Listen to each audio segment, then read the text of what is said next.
I got rushed into emergency surgery at exactly 11:23 p.m. on a Thursday night because my damn appendix exploded. The pain felt like someone jammed a hot poker through my gut. Paramedics said I almost passed out in the ambulance. The last thing I remember before the mask hit my face was asking the nurse if my wife, Candace, had shown up yet. She hadn't. She told me she couldn't come because she had a big client pitch at her agency. Some new tech company that was supposed to bring in a huge retainer. If we land this, it'll fund our bonus pool for Q4, she said. I nodded from the hospital bed, sweating through the pain, trying not to throw up. Surgery was supposed to be routine, but it got complicated. Internal bleeding. They had to keep me under longer. I came to around 3 in the morning, groggy and dry-mouthed as hell. First thing I did was reach for my phone on the tray table. 1 bar of signal. Enough to load Facebook. Right at the top of my feed, I saw a post from Candace. She'd tagged me in it. It was a photo, her and Zach, the guy from her office, clinking wine glasses at some bougie-looking lounge. Candace had her hair down. That stupid silk blouse she always saved for client dinners. She was smiling. No, grinning. The kind of grin she hadn't aimed at me in years. The caption? Finally unshackled. Here's to being seen. #freedom, #buyboring. And yeah, she'd tagged me. I stared at that screen for at least a full minute trying to make sense of it. My head was still foggy from the anesthesia, but that post burned through the haze like lighter fluid. Unshackled? Freedom? What the hell did that even mean? I scrolled back up to look again, just to be sure I wasn't imagining it. Nope, it was real. Zach's arm was around her shoulder. Her face looked relaxed, like she hadn't just left her husband to get his gut sliced open alone.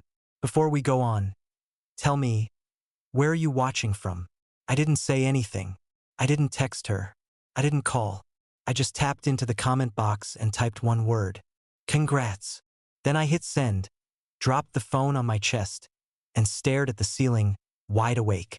The second I hit send on that comment, my eyes caught something. Tiny, but enough to jolt me fully awake. The timestamp, that photo Candace posted? It was taken at 9:47 p.m. That was the exact time she said she'd be in the war room, finalizing the deck with her team. She had even texted earlier, can't talk, locked in pitch mode. But there she was, sipping wine with Zach in a dimly lit lounge like it was date night. I zoomed in. Zach's shirt had the Sheldon Group logo embroidered above the pocket. Their agency-branded button-ups they only wore at trade shows or client-facing events. And the bar? I'd seen that ceiling before. The brushed brass beams and dark leather booths. I remembered it from the company's summer mixer last year. That wasn't some random lounge. That was the VIP suite on the 15th floor of their office building. The one reserved for top-tier clients and execs only. It wasn't a public place. You couldn't just stroll in off the street and order a drink. So either they were entertaining a client and forgot their spouses existed, or they were using corporate space to play hooky on billable time. I took screenshots of everything, the photo, the timestamp, the comments, even Candace's profile header just in case she started scrubbing things later. My hands were shaking, probably from the morphine drip, but I wasn't letting this slide. Not quietly.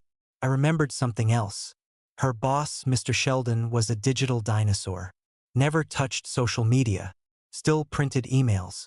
But his wife, Nora, she followed every single employee on Facebook and loved to like photos of team lunches, trade show booths, client wins, all that PR fluff.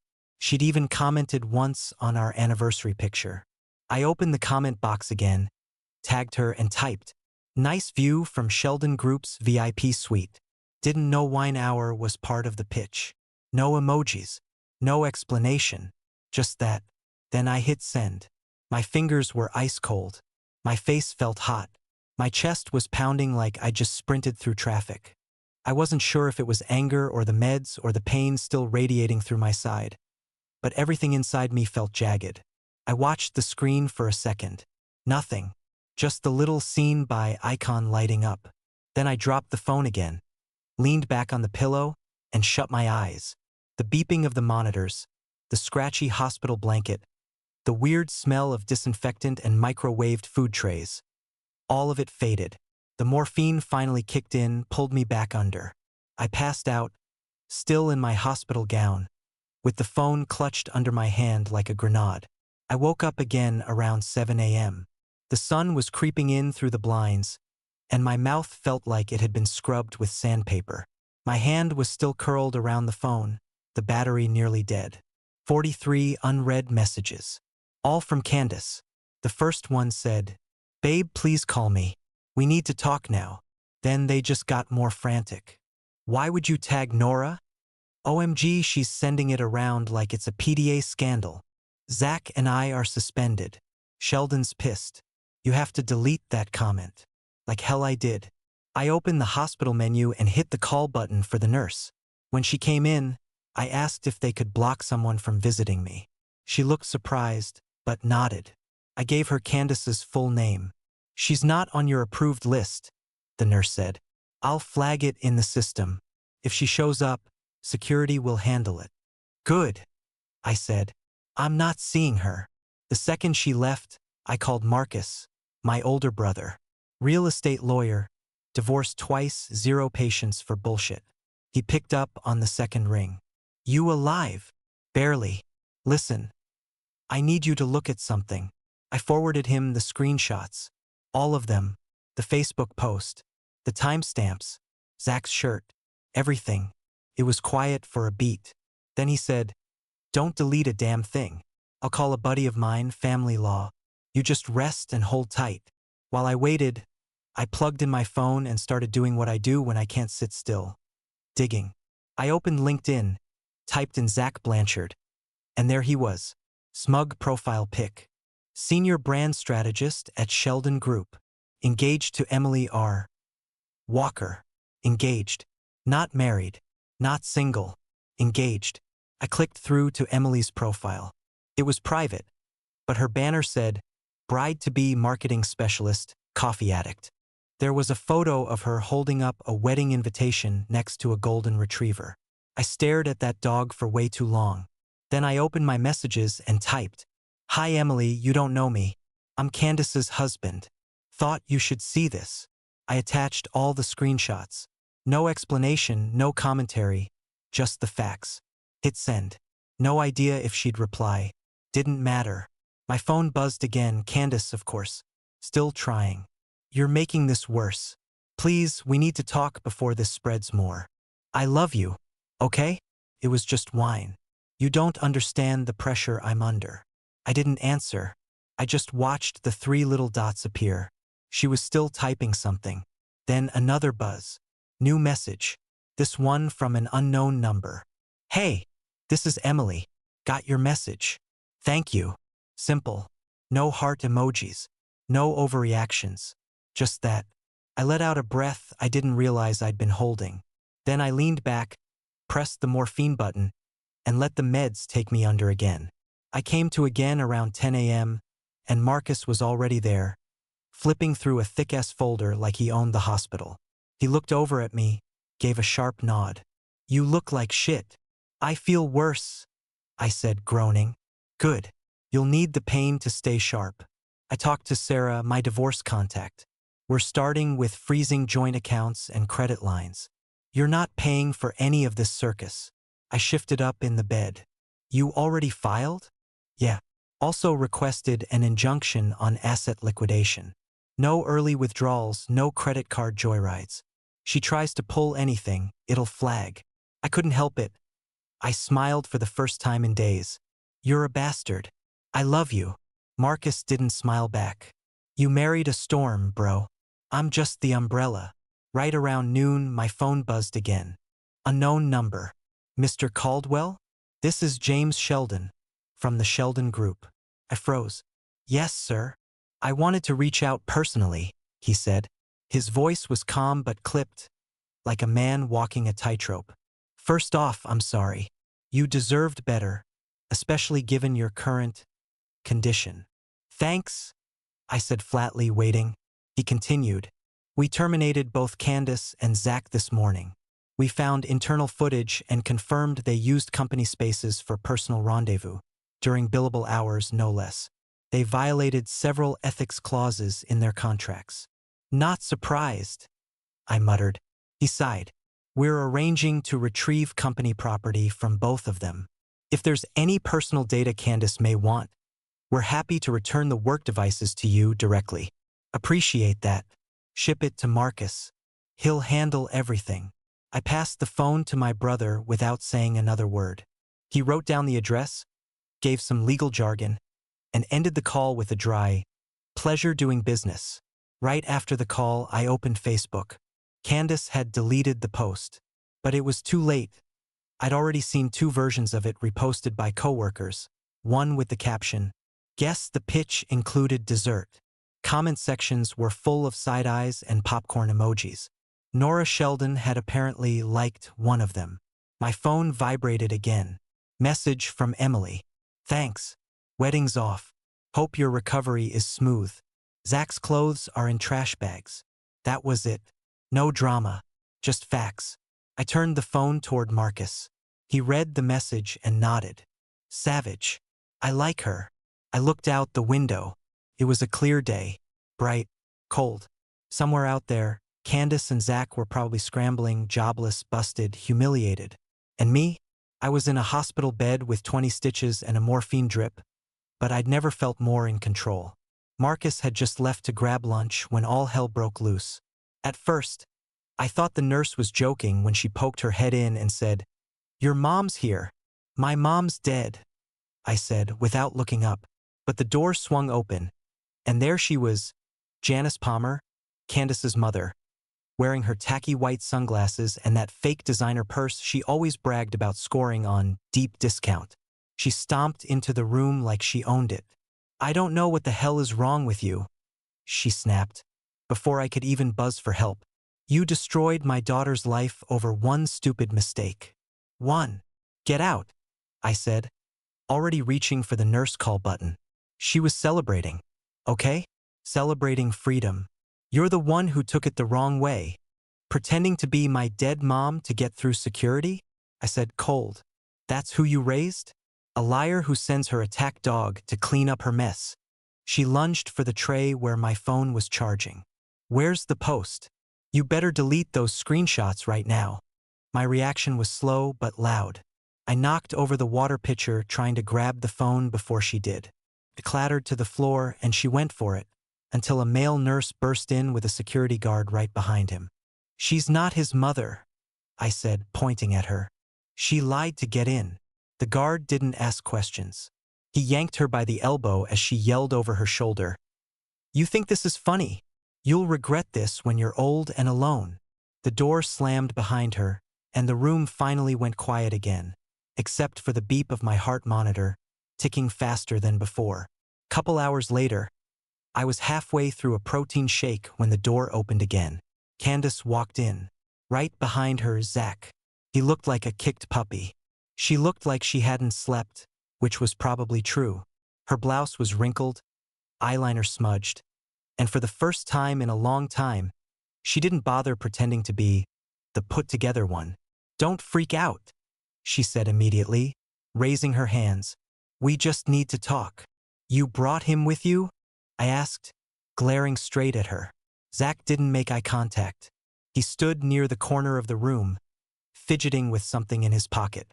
"We need you to call Sheldon," Candace said, ignoring my question. "Tell him it was a joke, that we were just goofing around after hours, not during billable time. Say it was some kind of miscommunication." I stared at her like she was nuts. "You serious?" "Yes, I'm serious." Her voice cracked. "We need our jobs back. Okay? We can't both be unemployed right now." "You fired yourselves," I said. "You tagged me in that dumbass post." Zach finally spoke up, still not looking at me. "Emily canceled the wedding. Smashed my Xbox. She's blocking my number. My parents found out." "Boo-hoo," I said, dry as dust. "Play stupid games." Candace looked like she was about to cry. "Please, this isn't who we are. It got out of hand. You think you've made your point, right? Just help us undo it." I actually laughed. Full laugh, out loud, from my gut, which hurt like hell. But I couldn't stop. They didn't like that. "You think this is funny?" she snapped. Yeah, I said. You ditched your husband during emergency surgery to play office hookup hour with your coworker. And now you want me to clean up your mess? Yeah. It's hilarious. Zach finally looked up. We're trying to make things right. No, I said, cutting him off. You're trying to survive the mess you made. And you dragged her. I pointed to Candace. Out of her marriage to do it. Fine, Candace snapped, spinning toward the door. We'll handle it ourselves. Great. Start with a resume. They slammed the door behind them without another word. I picked up my protein shake, took another sip, and smiled. Not because it tasted good, it didn't, but because they really thought this was my problem to fix. 10 minutes after they stormed out, they came right back. Candace shoved the door open like she owned the place. Zach followed behind her, head low, probably hoping I wouldn't throw something at him. You have to fix this, she snapped, standing at the foot of my hospital bed like I was her employee. You're the reason we can't get approved for a damn apartment. No jobs, no landlord wants us. They Google our names and all they see is your little drama post. I raised my eyebrows. You tagged me, remember? She ignored it. You don't get to ruin our lives and just sit here like you're innocent. You turned this into a circus. I just shook my head. You still don't get it. You nuked your own life.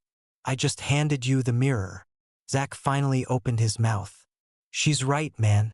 It's gone too far. You got what you wanted, okay? We're done at Sheldon. Emily's gone. We're broke. Enough's enough. I was about to answer, but Candace cut in again.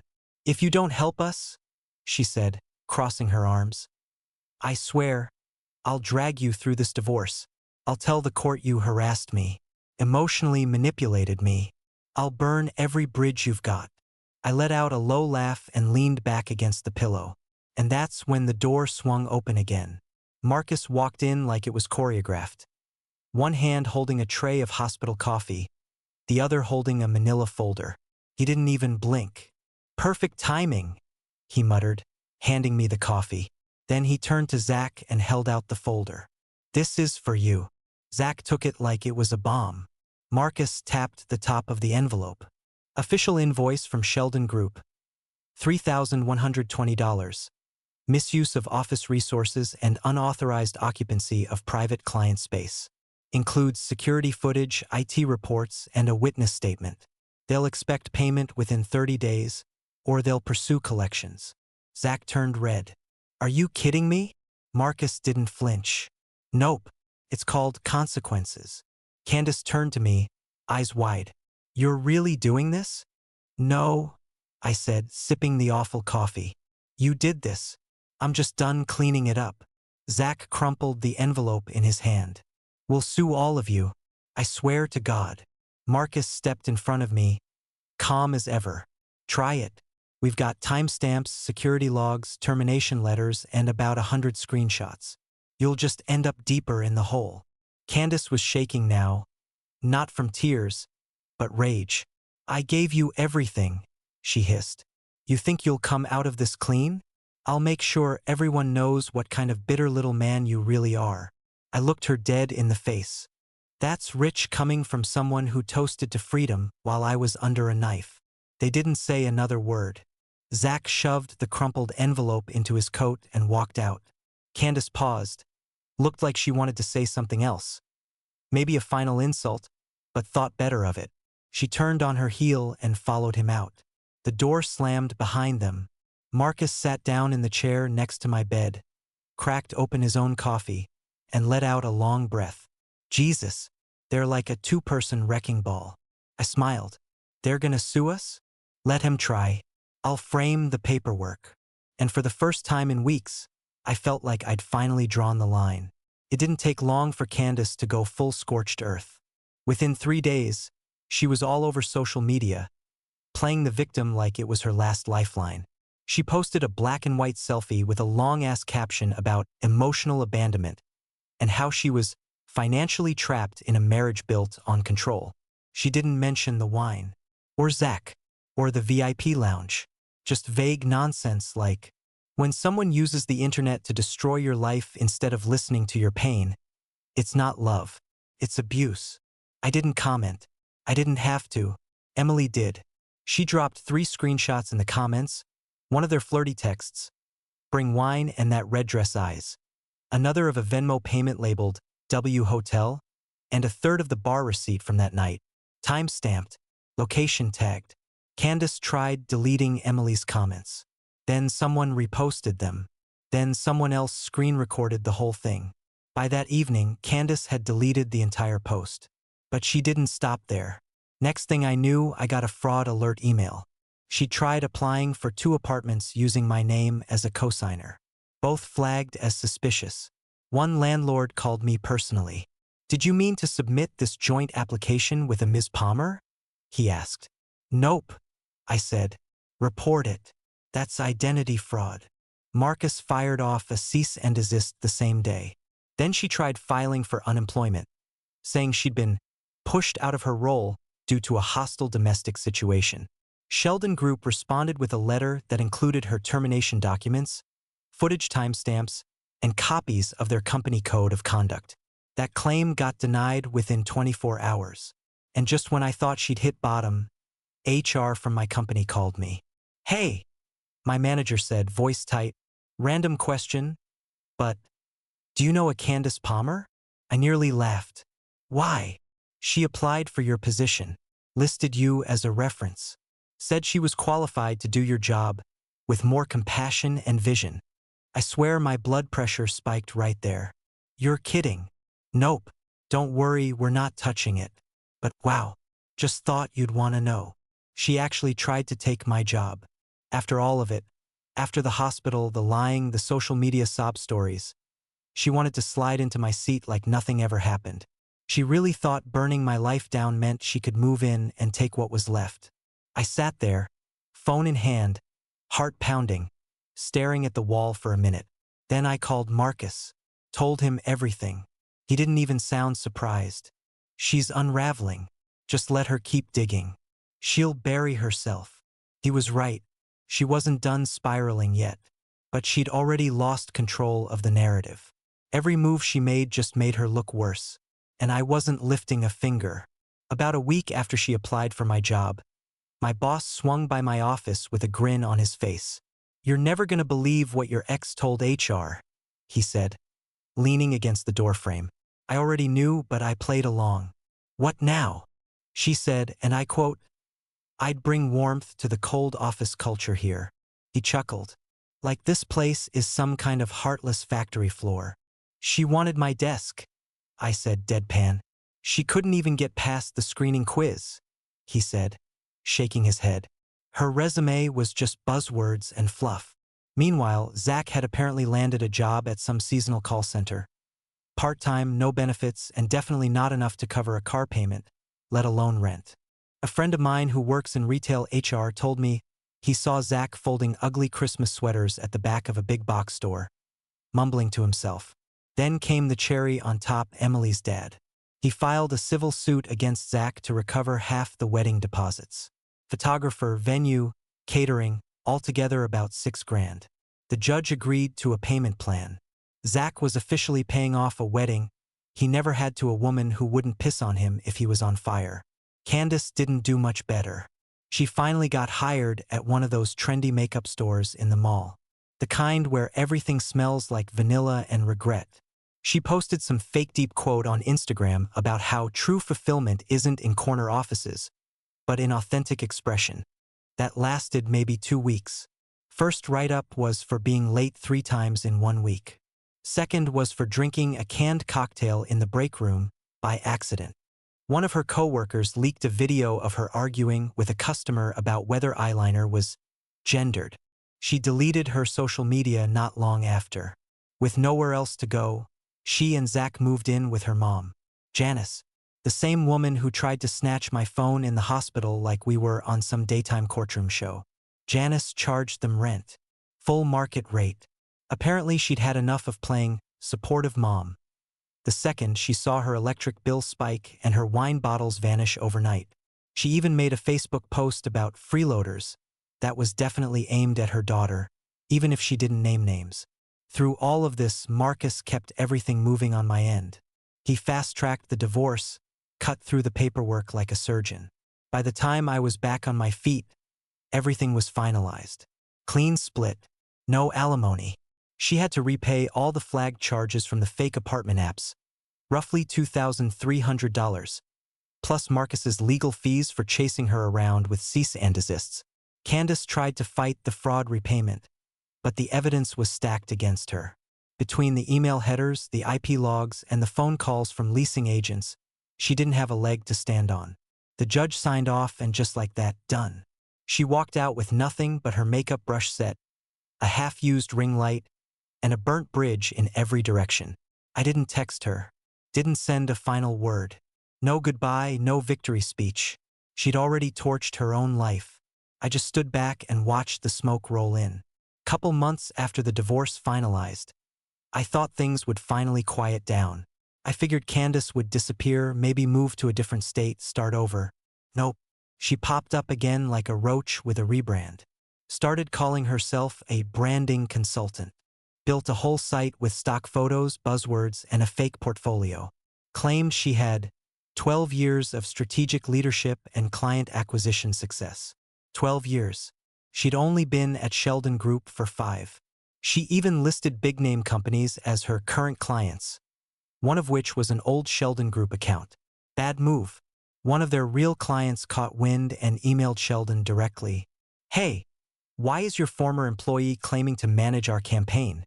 Within a week, Sheldon filed a formal complaint with the state licensing board. Misrepresentation of business credentials. False use of proprietary client data. The board hit her with a 3-year suspension. She couldn't legally operate anything under her name in the marketing space until 2028. Right around then, Janice finally snapped. Apparently, she caught Candace and Zach drinking boxed wine in the garage in the middle of the day. Not even hiding it. Janice lost it, screamed loud enough the neighbor recorded part of it on Ring. Called them parasites and told them to get the hell out. She changed the locks that same night. After that, they bounced between a few motels, crashed on a friend's couch, slept in Zach's car for a while. I didn't follow all the details. Just caught bits through mutuals and the occasional angry tweet from Candace before she rage deleted it. Then, in true Candace fashion, they tried one last Hail Mary, suing Sheldon. Claimed wrongful termination, reputational damage, unpaid overtime. It made it maybe 2 weeks in court before the judge threw it out and warned them not to file again without legal counsel. They couldn't even afford the filing fees. Marcus laughed when I showed him the docket number. And then, out of nowhere, I got a message on LinkedIn. Recruiter. Said she'd heard about me from a respected industry contact. When I asked who, she said, James Sheldon. Apparently, Sheldon had personally passed my name to a firm he'd worked with years back. Said I had composure under pressure and leadership instincts, which I guess is corporate speak for didn't burn the world down when my wife turned into a PR disaster. A week later, I had an offer in hand. Salary was double what Candace made at her peak, plus benefits that didn't suck. I took it, didn't think twice. While she was out there trying to fake success, I was getting recognized for surviving her mess with my dignity intact. Funny how that works. First thing I did after signing the new job contract was pack up and move. New place, clean start. 2-bedroom townhouse in a quiet neighborhood, 10 minutes from the office. No shared walls. No echoes of old arguments. The kind of space where silence actually felt peaceful instead of tense. I bought new furniture. Left every trace of Candace in a donation bin somewhere behind a Goodwill. Didn't even take the coffee maker we used to fight over. I got a better one. And just because I could, I donated $500 to the local animal rescue under her name. About a week later, she got the thank you letter and a 2025 dog calendar in the mail. She texted me, real mature. I texted back, congrats on supporting a cause. Smiley face. Then I blocked her number. For good. No more pop-ups. No more guilt. No more cleanup duty for a mess I didn't make. A couple days after that, I ran into her mom at the grocery store, standing in front of the rotisserie chickens like she'd aged 10 years. She looked at me and sighed. She cries every night now. Zach can't keep a job. They're bouncing between couches. I nodded, grabbed a lemon pepper chicken and said, "Sounds like they're finally free." She didn't even argue, just turned back to the food and muttered something about rent being due. That night, I stopped at the liquor store and bought a bottle of champagne, the expensive kind, the one I always used to say we couldn't afford. Popped it alone in my kitchen. No toast, no music, no audience. Just peace. I snapped a photo of the bottle next to the signed job offer and sent it to Marcus. Celebrating the right way by myself. He replied with a thumbs up and a row of clapping emojis. Very on brand. And that was it. No revenge plot. No courtroom drama. No screaming in the rain. I didn't destroy their lives. They did that all on their own.